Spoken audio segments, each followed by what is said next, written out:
యేసుక్రీస్తు నామంలో మీ అందరికీ వందనాలు. నా దేవుడు మిమ్మల్ని మీ కుటుంబాలను నిండారులుగా దీవించునుగాక. ఈరోజు ఒక వాక్యాన్ని చదువుకుందాం. ఈరోజు తల్లిదండ్రుల బాధ్యత ఏంటంటే పిల్లల గురించి మనం ప్రార్థన చేస్తున్నామా? మన కుటుంబాలు దీవించబడాలంటే మన పిల్లలు నిత్యత్వంలో నడవాలి, వారిని ఉన్నత స్థానంలో నిలబెట్టాలని మన తల్లిదండ్రులుగా ప్రార్థన చేయాలని దేవుడి లేఖనాలన్నీ కొన్ని బైబిల్లో ఉన్నాయి, తెలుసుకుందాం. ఈరోజు ఆదికాండము 17వ అధ్యాయం 18వ వచనంలో నేను చదువుతున్నాను. అందరూ కూడా బైబిల్ ఉంటే తీసి చదవండి, దేవుడి దీవెనలు పొందుకోండి. దేవుడు మనతో మాట్లాడుతున్న మాట ఆదికాండము 17వ అధ్యాయం 18వ వచనం. అబ్రహాము ఇశ్రాయేలుని నీ సన్నిధి బ్రతుకలను గ్రహించుము అని దేవునితో చెప్పగా, అయ్యా ఈ బిడ్డను నీ సన్నిధిలో అనుభవించే బిడ్డలుగా తీర్చిదిద్దమని అబ్రహాం అడుగుతున్నాడు. ఇస్మాయిల్ గురించి ప్రార్థన చేస్తున్నాడు. నా ఇంటిలో పెద్ద కుమారుడు ఇతని గురించి నేను దేవుని సన్నిధిలో ప్రతిష్ఠ చేయాలి. ఇతను నాకు వారసుడు కాకపోయినా సరే నా రక్త సంబంధంగా పంచుకున్నాడు కాబట్టి దేవుని సన్నిధిలో ఉండాలని ప్రార్థన చేస్తున్నాడు. మనం కూడా ప్రార్థన చేసేది ఎలా చేయాలంటే మన పిల్లల గురించి మన పిల్లల్ని నిత్యత్వంలోకి నడిపించాలి. మనం నడిచిన బాటలో మన పిల్లలను నడిపించాలని దేవుని ఎదుట మనం కొన్ని తీర్మానాలు చేసుకోవాలి. ఆ తీర్మానం ఎలా ఉండాలంటే నా బిడ్డలు కూడా నేను నడిచిన మార్గంలో నడవాలని మనం కోరుకోవాలి. తల్లిదండ్రులు వేసే బాటలే పిల్లలకు రేపు మంచి బాటలు అవుతాయి.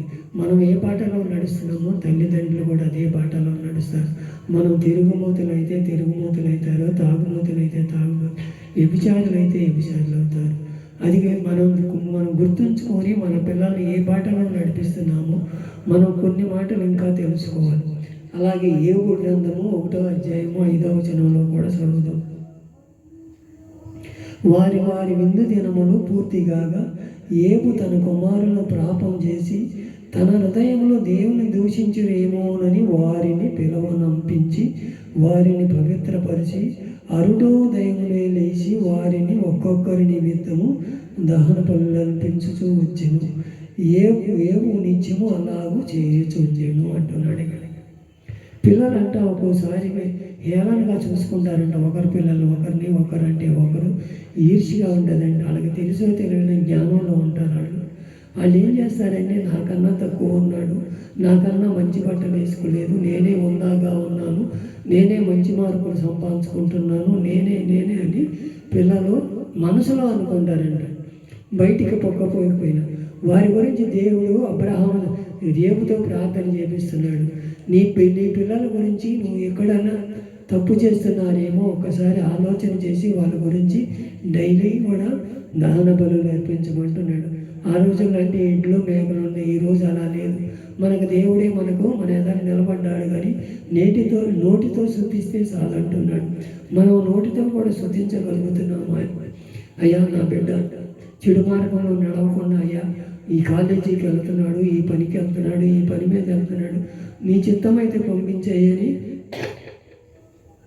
మనం తీర్మానం చేసి అడగగలుగుతున్నామా లేదా ఒకసారి మన హృదయాలు పరిశోధించుకోవాలి. మన పిల్లలు ప్రయాణం అయ్యేటప్పుడు మన పిల్లల గురించి మనం ప్రార్థన చేయాలి. ఏ పదే చేశాడు ఇక్కడ, వాళ్ళు ఎక్కడన్నా చెడు ఆలోచనలో ఉంటారేమో, వాళ్ళ గురించి చెడు పని చేయకపోయినా కంటితో చూసినా పాపమేనంట. మనం కంటితో ఏదైతే చూస్తామో అది పాపం కింద పరిగణిస్తుంది.